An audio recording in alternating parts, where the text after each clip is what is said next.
Mheshimiwa Spika, nchi yetu inakabiliwa na uchaguzi mkuu wa dola mwaka huu wa 2025.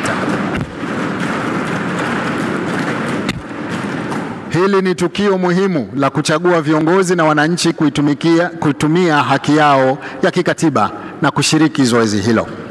Serikali zote mbili, serikali ya Jamhuri ya Muungano wa Tanzania na serikali ya Mapinduzi ya Zanzibar kupitia tume za uchaguzi za INEC na ZEC inaendelea na hatua za maandalizi ili kuhakikisha zoezi hilo muhimu linafanyika kwa misingi ya haki na sheria.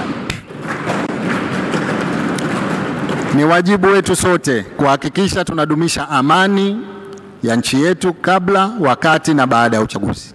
Napenda nitoe wito kwa viongozi wa kisiasa, asasi za kijamii, viongozi wa dini na wananchi sote tutekeleze wajibu wetu huu muhimu wa kudumisha na kuilinda amani tulionayo ili tuzidi kupiga hatua za maendeleo kwa faida ya kizazi cha sasa na kizazi kijacho.